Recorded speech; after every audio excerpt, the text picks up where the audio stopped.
کہ ہم لوگوں کے ساتھ جھوٹ فراڈ نہیں کریں گے, بے ایمانی نہیں کریں گے, یہاں سیاسی تھانہ کلچر کو پروموٹ نہیں کریں گے, ہم یہاں پٹواری کلچر کو پروموٹ نہیں کریں گے, ہم یہاں لے دے کر کے اسکیمیں بانٹنے والوں سے پارٹی ہم وہ نہیں بنیں گے. ہم جس بات کے اوپر عوام کے ساتھ جو وعدہ کریں گے اس کے اوپر ہم بلیو کریں گے اور ڈیلیور کریں گے انشاءاللہ.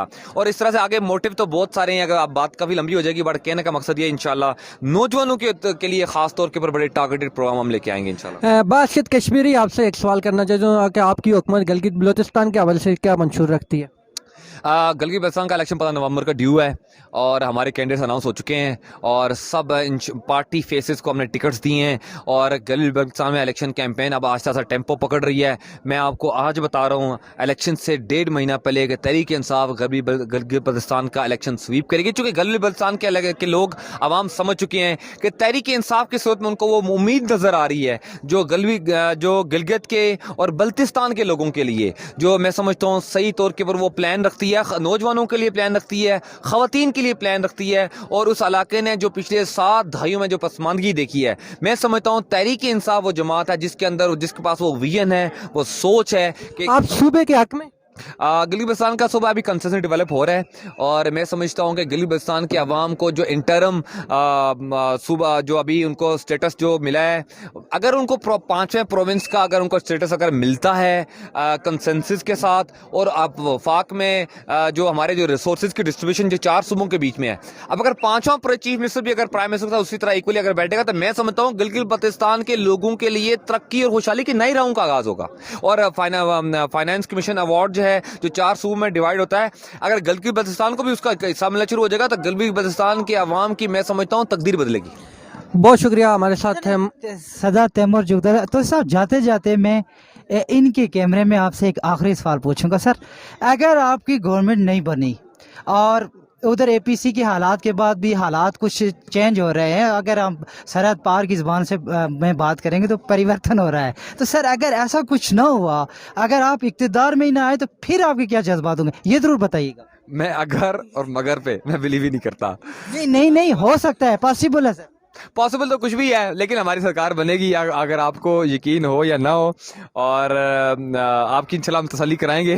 ہماری سرکار 2/3 اکثریت کے ساتھ آئے گی, گلگت بلتستان میں بھی آئے گی. آزاد کشمیر میں تو جس طرح کا ماحول میں دیکھ رہا ہوں تمام حلقوں میں, غربی باغ میں, پوری آزاد کشمیر میں, مجھے یوں لگتا ہے کہ جس طرح آپ نے ہماری نیلم ویلی میں جلسے دیکھے ہوں گے, پورے آزاد کشمیر جس طرح سے ہو رہے ہیں, مجھے یہ کامل یقین ہے کہ انشاءاللہ تحریک انصاف کلین سویپ کرے گی. اور یہ جو ہمارے جو خاندانوں کی ہمارے حکومت اور الیکٹیبلس کی حکومت, ابھی دیکھیں ہمارے سیاسی پرندے نون لیگ سے اٹھ کر تحریک انصاف میں فلائی کرنے کے لیے بالکل تیار ہیں. یہ اپورچونسٹ لوگ ہیں, ان کا کوئی نظریہ نہیں ہے, ان کی کوئی جماعت نہیں ہے, یہ صرف اسے اقتدار کے جماعت کے لوگ ہیں, یہ صرف اسے مال بنانے والے لوگ ہیں, پیسہ بنانے والے. یہ آنے والا وقت بتائے گا. جی تیمور صاحب معذرت.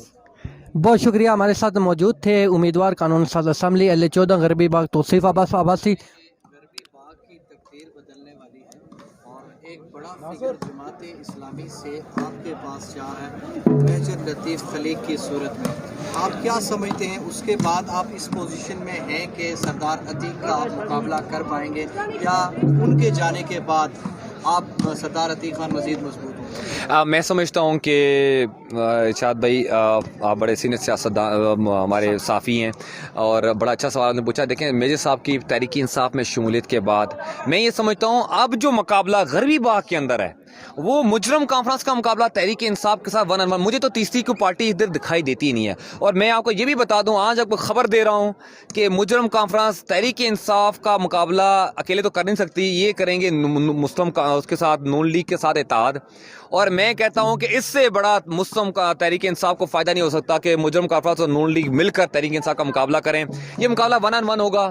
اور میں یہ سمجھتا ہوں کہ میجر لطیف خلیق کا تحریک انصاف میں شمولیت کے بعد لوور بیلٹ میں جس طریقے سے تحریک انصاف کا یونیکورن چرالا میں, سالیاں میں, یونیکورن ماخیالہ میں ہمارا جو ایکسپورٹ بینک بڑا ہے, اس کے بعد تحریک انصاف کو ایک بوسٹ ملا ہے. اور میں سمجھتا ہوں کہ تحریک انصاف نے جس طریقے سے اپر بیلٹ میں ایک بڑی زبردست موبلائزیشن کیا ہے, میں نے خود کیا ہے, اور عوام میں ہم نے دیکھا ہے کہ ماشاء لوگ بہت تبدیلی کی طرف گامزن ہیں, لوگ ان کو مسترد کر چکے ہیں.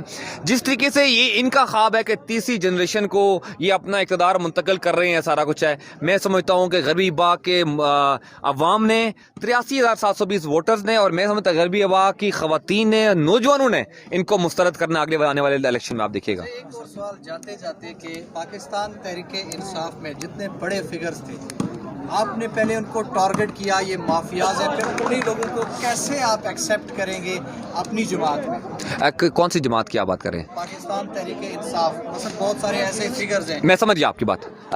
میں یہ سمجھتا ہوں کہ میں تحریک پارٹی کے پی ٹی آئی کے ان آئیڈیالوجیکل کارکنوں میں سے ہوں جنہوں نے اس پارٹی کو یہاں لانے میں بہت بڑی اسٹرگل کیا, چاہے وہ 126 دن کا دھرنا ہو, چاہے وہ جلسہ ہوں, ریلیز ہوں. میں نے پاکستان کے سب سے کرٹیکل ترین جلسہ ریلیز میں نے سب سے کلیدی کردار ہمیشہ ادا کیا پچھلے 10 سال میں یونیورسٹی ٹینیور کے بعد سے.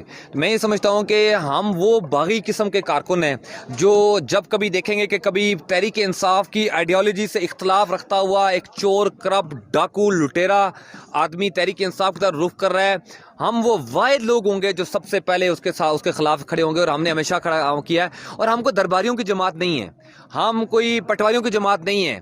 ہم میں وہ ہمت اور صلاحیت ہے ہم جیسے لوگوں میں جو مڈل کلاس فیملی سے ہیں, اور اپنے چیئرمین کو اور پارٹی کی ٹاپ قیادت کو ہم یہ آنکھوں میں آنکھ ڈال کے کہہ سکتے ہیں کہ یہ جناب والا یہ چور آدمی ہمیں منظور نہیں. اور آپ دیکھیے گا آزاد کشمیر جو ابھی پرندے ہمارے اس گھونسلے سے نون کے گھونسلے سے اس کے تحریک انصاف آنے کے لیے تیار ہے, میرے گھر میں منسٹروں کا لانے لگی ہوئی ہیں. میرے گھر میں روز صبح اٹھتا ہوں, کوئی نہ کوئی منسٹر میرے گھر میں I-10 اسلام آباد میں رہتا ہوں, وہاں بیٹھے ہوتے ہیں.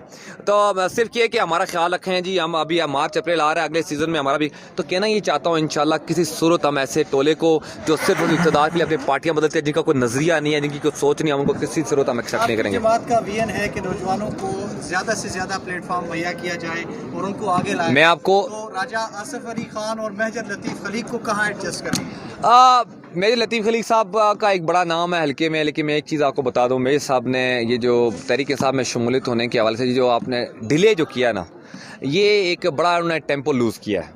میں آپ کو خبر دے رہا ہوں, میرے سیاسی طور کے اوپر میں ایز پولیٹیکل کارکن میں یہ کہنا چاہتا ہوں کہ میرے صاحب نے وہ ایک ٹیمپو لوز کر کے ان کے ایڈوائزر جو ہے ان کو مجھے لگتا ہے کہ ان کو بڑے خراب ملے ہیں. میں سمجھتا ہوں کہ جو ایک ایکسائٹمنٹ اس حلقے کے اندر جنریٹ ہوئی تھی تحریک انصاف میں شمولیت کی حوالے سے, وہ ایکسائٹمنٹ میں سمجھتا ہوں کہ وہ شاید کھو بیٹھے ہیں.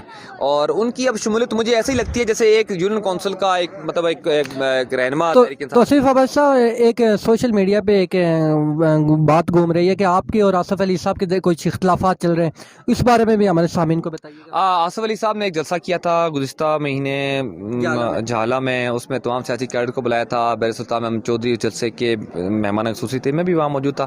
اس جلسے میں ان کی تقریر میں پہلے بھی ذکر کر چکا ہوں, انصر کے ساتھ جب میں نے گفتگو کی تھی تو اس پہ بلکہ ارشاد آپ کے ساتھ بھی کی تھی, تو وہ اس میں انہوں نے ایسی کوئی گفتگو کی تھی میں سمجھتا ہوں جو کہ کسی صورت سیاسی طور کے اوپر ایک. جب ظفر عباسی صاحب کا میں نے انٹرویو کیا ان سے بھی میں نے پوچھا, انہوں نے کافی مذمت کی. تو میں نے خود پہلے بھی کئی انٹرویوز میں کہہ چکا ہوں کہ میں سمجھتا ہوں غیر مناسب گفتگو تھی, کسی صورت اس کی ضرورت نہیں تھی یہ کرنے کی. تحریک انصاف کے انتہائی معصومانہ انداز میں ایک سوال پوچھتا چلوں, اگر آصف علی صاحب کو ٹکٹ ملتا ہے, اگر پارٹی قائدین ان پہ اعتماد کریں, آپ ان کے پیچھے چلنے کو تیار ہیں؟ میں سمجھتا ہوں کہ جلسے میں ایک بڑا جلسہ کرنے کے بعد, ایک بڑا پیسہ خرچ کرنے کے بعد, بجائے ایک سیاسی رہنما جو اوپر کی طرف جاتا ہے, آصف علی صاحب بدقسمی سے اوپر جانے کے بجائے ٹکٹ کی دوڑ میں نیچے آ گئے ہیں.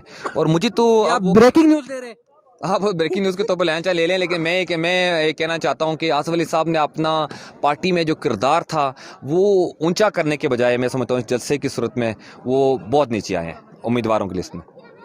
بہت شکریہ. ہمارے ساتھ موجود تھے امیدوار قانون ساز اسمبلی LA-14 غربی باغ سردار توصیف عباسی جو